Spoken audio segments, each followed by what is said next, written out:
Nerdy logic strikes again. Hey, here we are. I have to do this. I have to do this because why? It's important, damn it. Okay. I can't resist because I have two examples. Count them. One and one makes one. 1 plus 1 is 1 plus 1 plus 1 plus 1. Welcome to the philosophy of mathematics. Okay, digressions. Now, what was I going to talk about? Dyadic logic. Okay, so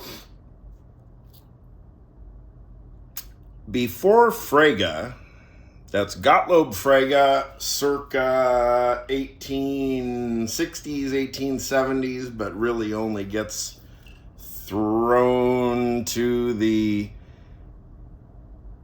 big wide world of mainstream major league mathematical logic by the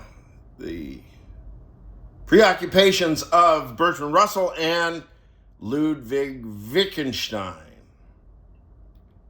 They made Frege famous, and with him, the logic and all of our computer shit. Now, there is in semiotics, so Frege's logic really doesn't start catching on. I mean, you're talking about 1920, 1930. I mean, this is still esoteric stuff. At the same time, there is the theory of signs, semiotic theory from Saussure, and it's based on dyadic distinctions. And if you go back before Frege, what did you have? Absolute mayhem of dyadic distinctions. And you can find, if you open up Hegel's logic, you see how far and hard dyadic logic can be pushed. And indeed, nobody's even taken up Hegelian logic for real. I mean, the communists liked to pretend, but once Marx is on your side, I'm afraid it's all over because he's very confused. Hey, not because I say so. I mean, open it up. It's a slog, Marx. Compared to like Edmund Gettier, boom. You can read Gettier while you're drinking your morning coffee. Mwah.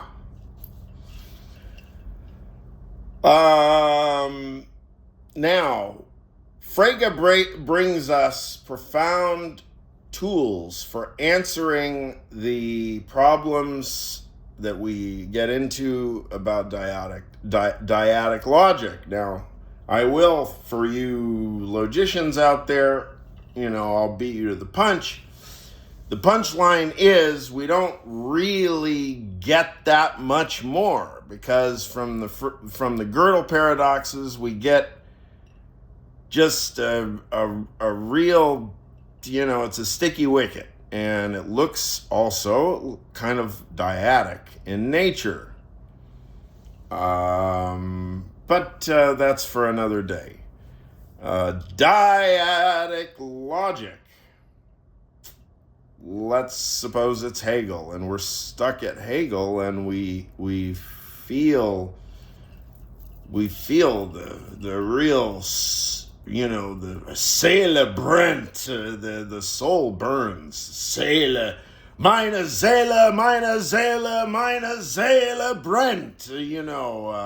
Our dear Frege must have been screaming in his mind, right? Oh, these people with their dyadic logic, right? And voila, he gives us a formal language, Begriffsschrift, and a full-blown theory of what?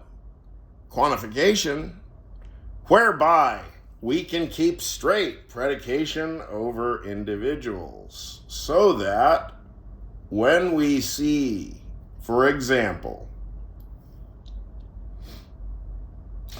in a previous chat board, and I am going to leave everything as discretion sensitive as I possibly can make it, but I have to use the words.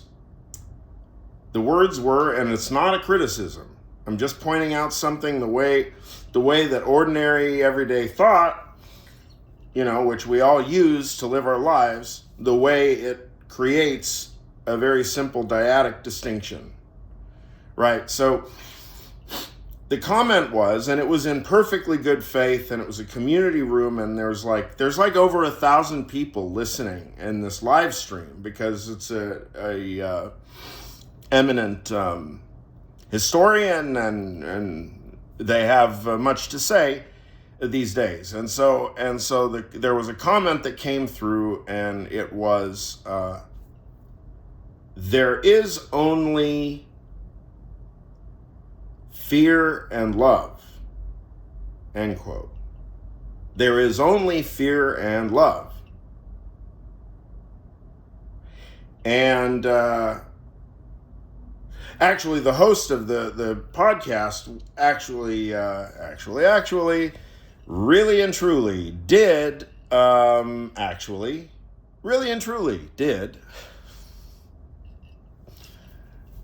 do you believe me yet? Made some passing comment, like, well, there's other things too. Yes, well, but we know there are other things too. But it's a manner of speaking. Here's example 2. That was 1. I told you I had 2. We find a big finale, right, at the end of the halftime performance. And as Bad Bunny is moving toward us, and all of the people from all the countries, and they're reciting all of the America's countries, we see way back, like on the scoreboard, black like Helvetica capital over white, big, and it says, the only thing, but I will get maybe I should actually look up the words, but I'll try to use the decaf version if I can come up with it. So this is my attempt at the decaf version. So it definitely said the only thing more, and it was either stronger or more powerful, but it was the only thing stronger than, or the only thing more powerful than, hate is love. Okay, so the only thing more powerful than hate is love. Another simple dyad.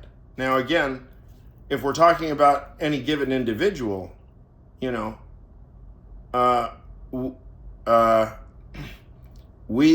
I'm sure we can find plenty of logicians that have absolutely zero love in their heart, and yet are perfectly willing, in the abstract anyway, to face off against hate with pure logic.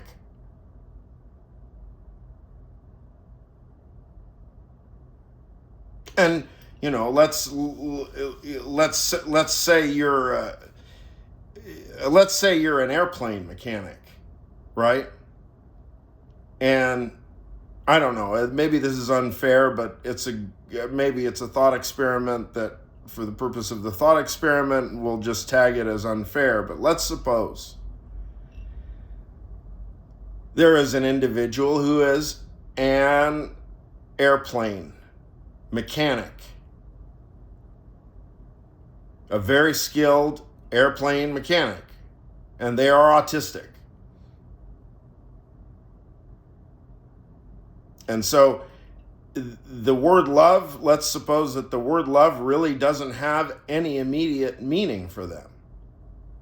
Let's suppose, and again, pardon me because I don't know my stuff about this, so we can talk to who's the scholar, and he's in San Francisco. Who's the scholar?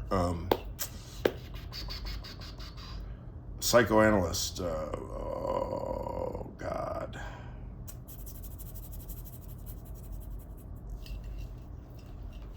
Yeah, have to look it up. I might remember it once I look it up here. I could probably. Let's see.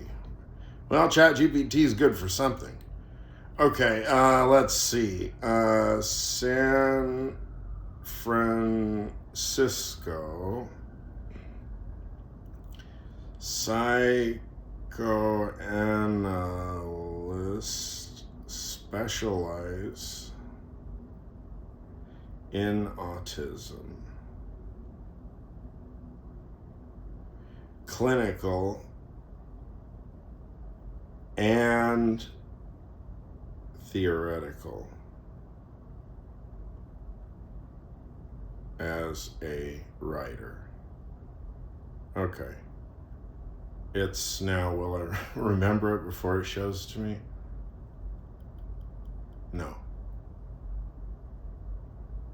Ogden. There it is. See, who said that unless you don't believe that this is who I was talking about? Ogden. Thomas Ogden, San Francisco. Autism. So we imagine it's somebody that maybe Thomas Ogden has met one or two individuals like this that let's say that they're like a mechanical engineer, or they're like a, something fancy, like a airplane mechanic.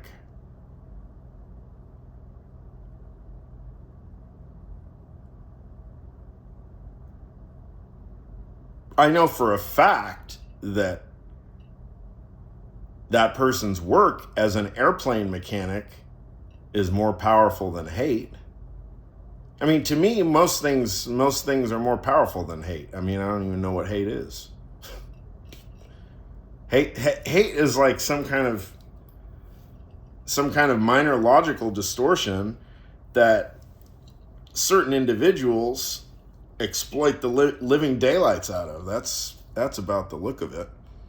I mean, nobody actually feels hate. Do they feel? No, you feel like you want to belong and you show off. Yeah, I can hate better than anybody, and politicians just want the population divided. They don't really give a fuck about ideology. They're just into money, especially these days. Find me a politician that's into ideology. They just want business deals. And to keep the population stupid, that's about it.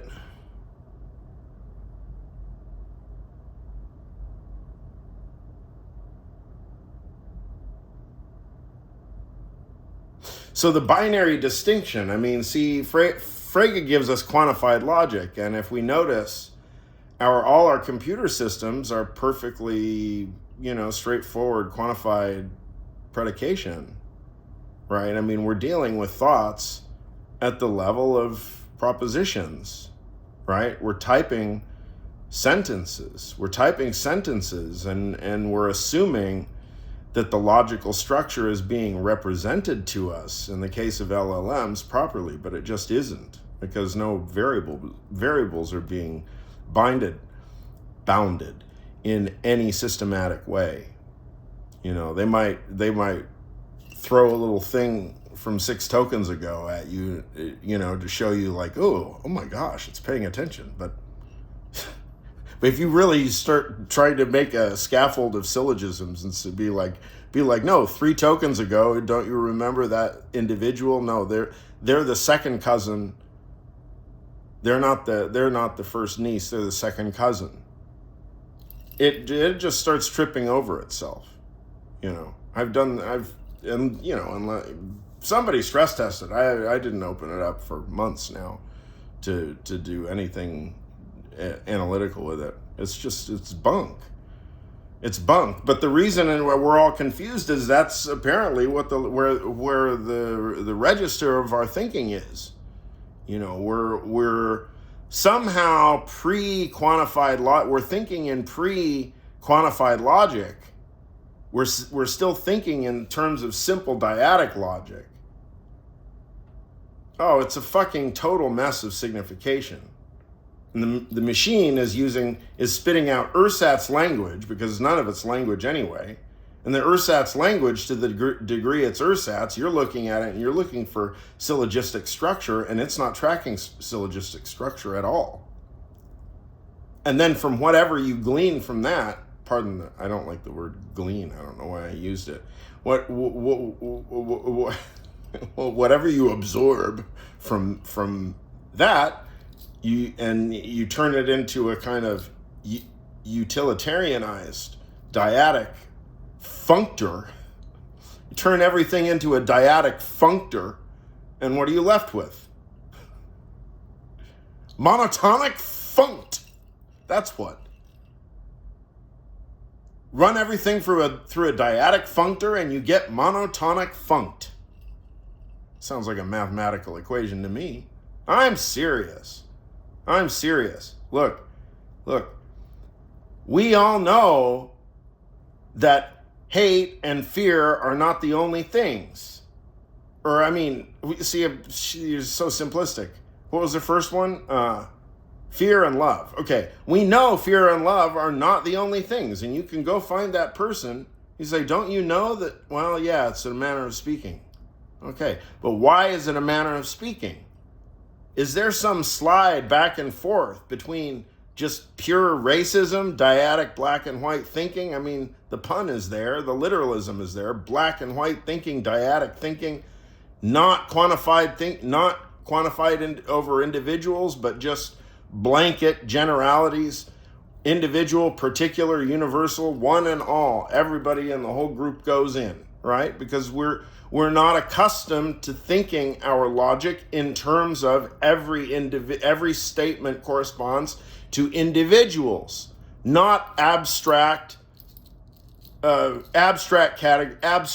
empty categories, or as our dear philosopher, our ally Max Stirner was wont to say, spooks, they are nothing. What is a spook to me?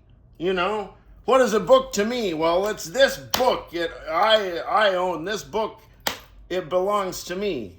Here, immediate shit. That's the real Hegelian legacy. Max Stirner, goddammit. Ha! Yeah. Meint ihr nicht? Wir könnten es signieren.